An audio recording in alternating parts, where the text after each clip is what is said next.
ALP के vacancy 74,000 आने वाला है। बहाली नहीं बढ़ाता है तो एक भी युवा स्टूडेंट के देखिए सर, सबसे पहले उम्र बीतते जाता है, माँ बाप बूढ़ा होती जाती है, उन लोगों का हम लोग का भी शर्म आता है। इतना दिन से 10 साल में नवादा रह रहे हैं, 5 साल से पटना में रह रहे हैं। जय हिंद। भारत में ट्विटर के अंदर ट्रेंड कर रहा है इंक्रीज रेलवे वैकेंसी।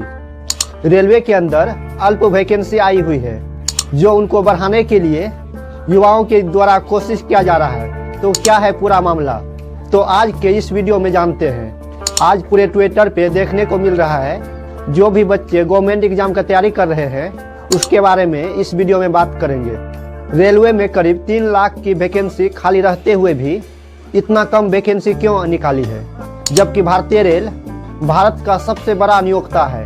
माना जाता है कि युवाओं को सबसे ज़्यादा रोजगार यानी भिन्न भिन्न पद पर नौकरी सबसे ज़्यादा रेलवे में ही मिलता है और इसके बाद ही टीचिंग फील्ड में काम करते हैं। जब भारत सरकार इतना ज़्यादा रेलवे ट्रेन लॉन्च कर रही है तो इतना कम वैकेंसी क्यों निकाली है। इस रेलवे के आए दिन जो समाचार में हमें देखने को मिलती है कि देश के अंदर इतनी वंदे भारत ट्रेन नई लॉन्च की गई है। अब वंदे भारत स्लीपर भी लॉन्च होने जा रही है। भारतीय रेल के अंदर नए नए स्टेशन बनते जा रहे हैं एवं नए जंक्शन बन रहे हैं। इस तरह की गतिविधियों से हमें लगता है कि हमारे रेलवे भारतीय रेल काफ़ी ग्रो कर रही है। लेकिन फिर सभी चीज़ों के बीच एक सवाल निकल कर आता है कि अगर यह सब है तो इसमें काम करने के लिए अल्टीमेटली इंसान की आवश्यकता तो होगी। जब देश के अंदर इतनी सारी वंदे भारत ट्रेन और भी वंदे भारत ट्रेन आगे आने वाले हैं, ऐसा स्थिति में काम केवल वंदे भारत ही नहीं ऑलरेडी सभी जगहों पर चल रही है। इन सब के लिए रोजगार की आवश्यकता तो होगी और लोगों को रोजगार मिलेगा ही। लेकिन सरकार से जब रोजगार की अपेक्षा की जाती है तो इस समय निकल कर आता है कि सरकार को उन्हें चलाने के लिए जिन लोगों की आवश्यकता होती है, जिसमें असिस्टेंट लोको पायलट की काफी कम मात्रा में वैकेंसी आई हुई है, तो फिर बच्चों के मन में यह डर बैठा जा रहा है कि कहीं ऐसा तो नहीं कि सरकार अपने स्तर पर इतने कम लोगों को ले रही है, बाकी पता चले कि और पदों के ऊपर प्राइवेट लोगों को भर्ती कर दिया जाए, क्योंकि लोगों की जरूरत पड़ेगी यह तो तय है। लेकिन फिर भी इतने कम पद पर भर्ती निकालकर हाथी के मुंह में जीरे के जैसा किया जा रहा है, क्योंकि भारत में जिस प्रकार का बेरोजगारी का प्रकोप है उसे ऊंट का मुंह में जीरा तो बोल ही नहीं सकते, क्योंकि हाथी के समान हमारे देश में बेरोजगारी है भी। हर तीसरा युवा बेरोजगार है, तो यह बोला जाना बिल्कुल ठीक होगा कि हाथी के मुंह में जीरा।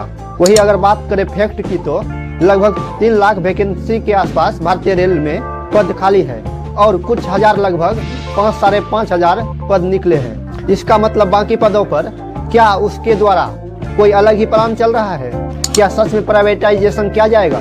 यह एक बड़ा मुद्दा निकल कर सामने आया है, क्योंकि जिस तरह की पेपर कटिंग के माध्यम से रेलवे के पास इतने पद खाली हैं, तो खाली पदों पर नियुक्तियां क्यों नहीं हो रही है? तो आप क्या उन खाली पदों के साथ रेलवे चला पाएंगे? तो जवाब है बिल्कुल नहीं, ऐसा तो संभव ही नहीं है। लोग तो अवश्य होंगे, तो इसका मतलब है आप प्राइवेट लोगों को इन्वॉल्व करेंगे। तो क्या यह मान लिया जाए कि सरकार आने वाले समय में रेलवे के अंदर प्राइवेटाइजेशन करने का विचार कर रहे हैं, जो लोगों के मन में चलना शुरू हो गया है? क्योंकि सरकार ने हाल ही में जो रेलवे की वैकेंसी निकाली है एएलपी यानी असिस्टेंट लोको पायलट की, वह बहुत ही कम लगभग 5,000 के आसपास वैकेंसी आई है। आरटीआई के अंदर यह जानकारी निकल कर आई है कि 1 जून 2023 तक यह ग्रुप की यानी ग्रुप सी सहित सुरक्षा श्रेणी में जो भी स्वीकृत और मौजूद रिक्त पदों की संख्या है वह कुछ इस प्रकार से है। और ऐसी स्थिति में लगभग 2.4 लाख पद खाली है, यानी 2,40,000 इंडियन रेलवे के अंदर, और उसमें भी 1.7 लाख पद केवल सेफ्टी कैटेगरी के अंदर आते हैं। ऐसा आरटीआई से खुलासा हुआ है। खुद रेल मंत्री ने इस बात पर अपनी तरफ से संसद में भी बताया था कि राजपत्रित पद वर्तमान में रेलवे के अंदर रिक्त है।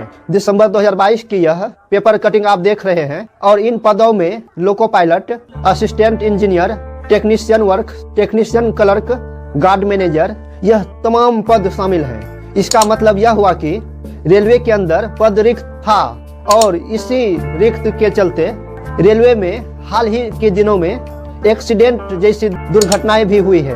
आपको याद होगा ट्रेन के अंदर हादसे जो हो रहे हैं, ट्रेनों को आपस में टकराना, उसमें कर्मचारियों की कमी एक बड़ा कारण सामने निकल कर आई है। आप देख सकते हैं कि यह खबर हमने आपके सामने हाईलाइट की है।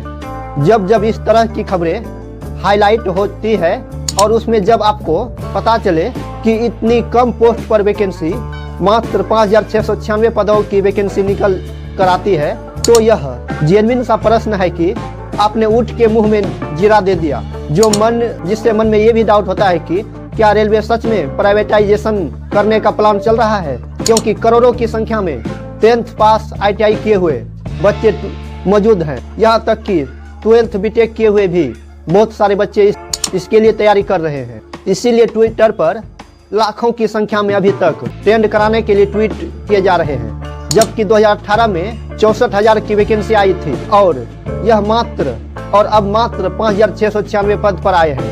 2018 में 64,000 पद, वही 2019 में कोई वैकेंसी नहीं, 2020 में भी कोई वैकेंसी नहीं, 2021, 2022, 2023 तक कोई भी वैकेंसी नहीं आया, और जब 2024 में आया तो इतनी कम पद पर। इस तरह से बच्चों के द्वारा PMO से, रेलवे मिनिस्ट्री से और अश्विनी वैष्णव जी से रेलवे इंक्रीज अल्प वैकेंसी के नाम से ट्विटर पर ट्रेंड चलाया जा रहा है। जो बच्चा 2018 में उस समय LP की तैयारी कर रहा था, अगर उसकी एज उस समय 22 वर्ष हो रहा होगा और वह तैयारी की उम्र होती है, आज अगर वह 6 साल बाद यानी 28 साल का हो चुका होगा, यानी ऐसी स्थिति में आपके पास इतना कम वैकेंसी है, इतना कम वैकेंसी निकाले हैं, तो जॉब तो उसमें 5,000 का ही लगना है। तो बाकी युवा क्या करे? जो जेन्युइन बनता है उतना वैकेंसी निकालिए, क्योंकि करोड़ों लोगों में से मात्र 5,000 लोगों को ही जॉब मिलने वाला है। इस तरह से विद्यार्थियों ने अपनी अपनी प्रतिक्रियाएं दी है। यहाँ तक कि कमेंट में ऐसा भी लिखा है कि 22 को हम लोग दिया जलाएंगे और 23 को टायर जलाएंगे। मैं आप सबसे गुजारिश करूंगा, इस तरह का कोई भी हरकत आप लोग मत कीजिएगा, जिसकी वजह से कोई भी अशांति का स्तर दिखाई दे या कोई ऐसी स्थिति जिसमें कि आपका करियर बर्बाद हो जाए। ध्यान रखिए, अपनी बात रखने के लिए आप यह सोशल मीडिया का प्रोटेस्ट कर सकते हैं। यह एक अच्छा तरीका है, अच्छा विकल्प है आप लोगों के लिए। और आप गांधी जी के देश से हैं, तो आपके पास आपकी प्रतिक्रिया देने के लिए और भी बहुत सारे विकल्प है, तरीके हैं। यदि आपने किसी भी प्रकार से कोई भी ऐसी हरकत की जिसकी वजह से पता चलता है कि अशांति का माहौल क्रिएट होती है, तो यकीन मानिए आपको टारगेट में ले लिया जाएगा। ऐसी स्थिति में आपका चेहरा के साथ साथ आपकी पहचान भी स्पष्ट की जाएगी, जो आपको भविष्य में किसी भी सरकारी कार्य के अंदर एंट्री नहीं करने दी जाएगी, क्योंकि आपकी केवल एक इस प्रकार की स्थिति से पूरे देश के अंदर अशांति फैल सकता है। तो आपसे गुजारिश है कि एक सभ्य नागरिक होने के नाते आप यह सोच समझकर कोई भी कदम उठाएं, शांति से मुद्दा उठाएं और अपनी पढ़ाई को नियमित रूप से जारी रखें और परीक्षा के लिए फॉर्म फिलअप करें और शांतिपूर्वक तरीके से अपनी बात रखें। ऐसी स्थिति ना करें, कानून अपने हाथ में कभी ना ले, जिससे कानून आपको अपने पदों से वंचित कर सके।